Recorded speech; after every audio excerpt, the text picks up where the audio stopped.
আমি এয়ারপোর্টে বেরিয়েছি, আমার ভাই দেরি করেছে আসতে, এবার আমার নিয়ে গেছে বলতে আমার 4 বছর ধরে নিজের উপার্জন করা সম্পদ হারিয়ে এভাবেই কান্নায় ভেঙে পড়েছেন প্রবাসী এ নারী।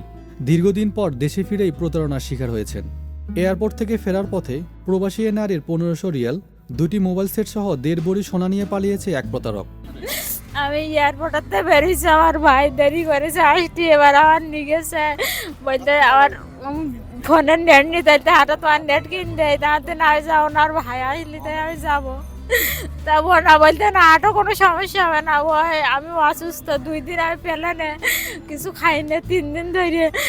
তারপর ও বলতেছে কি যে কোনো সমস্যা নেই আবু, আপনি আমার কাছে ব্যাগ দেন, আমি ভোটে দেবো না, আমার টাকার ব্যাগ, আমার পাসপোর্ট আছে, আমার 1500 রিয়াল আছে বাংলাদেশ টাকা 50,000 টাকা, আর হলো 500 রিয়াল আমি ভাঙাই নিছি, আমার পাসপোর্ট আছে, একটা ফোন রয়েছে।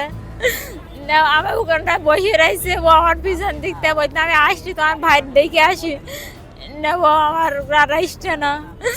ভুক্তভোগী এই নারীর গ্রামের বাড়ি সাতক্ষীরায়। সংসারে হাল ধরতে 4 বছর আগে পাড়ি জমিয়েছিলেন সৌদি আরব। দীর্ঘদিন পর বৃহস্পতিবার দেশে ফিরেছেন তিনি। এয়ারপোর্ট থেকে তাকে নিতে আসার কথা ছিল ছোট ভাইয়ের, কিন্তু সিম না থাকায় ভাইয়ের সাথে যোগাযোগ করতে পারছিলেন না। আর এই সুযোগটি নেন প্রতারক। নিজের ফোন দিয়ে ভুক্তভোগী ওই নারীর আস্থা অর্জন করেন। আর আমাদের জেলার পার্শ্ববর্তী জেলা, তো উনিও একসাথে যাবে আমাদের সাথে, এরকম একটা কন্ট্যাক্ট ছিল, যাবে বলে আর কি। এরপর ওই প্রতারক নিজেকে একই জেলার পরিচয় দিয়ে সুসম্পর্ক গড়ে তোলেন প্রবাসী নারীর সঙ্গে এবং একই সাথে বাড়ি ফেরার কথা বলে গাড়ি ঠিক করার কৌশলে প্রবাসী নারীর ব্যাগ নিয়ে পালিয়ে যায়। উনি আমাদেরও হেল্প করছে, ও আমার বোনরে নিয়ে অনেক আমার ফোন দিয়ে ও আবার আমারে ডাকছে।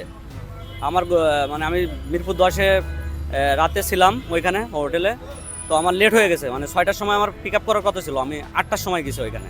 এই ঘটনায় সংশ্লিষ্ট থানায় ডায়েরি করার পরামর্শ পুলিশের। একমাত্র ওয়ালটন এসি দিচ্ছে 1 বছরের রিপ্লেসমেন্ট গ্যারান্টি। ওনারে কাঁদতে দেখে আমি ওনার কাছে জিজ্ঞেস করছি যে আপু আপনার কি সমস্যা, কান্নাকাটি করতেছেন কেন? তো উনি বলতেছে যে আমি ইমিডিয়েট সৌদি থেকে আসছি, আমার কাছে ভিসা ছিল, পাসপোর্ট ছিল, আর হচ্ছে কিছু টাকা ছিল।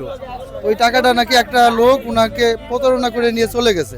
ওই লোকটার নাম্বার আছে ওনার কাছে, তো আমরা ওনারা সাজেস্ট করতেছি যে আপনি ওই নাম্বারটা নিয়ে থানায় যে একটা জিডি করেন।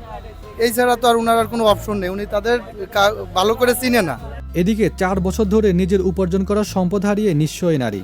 এয়ারপোর্ট থেকে প্রিয়জনদের কাছে ফেরার কথা থাকলেও এখন রাস্তায় কান্নায় ভেঙে পড়েছেন তিনি। আর তার কান্না দেখে কৌতূহলী মানুষ ভিড় করছেন অনেকে। হাসান তাহের, 21 টেলিভিশন।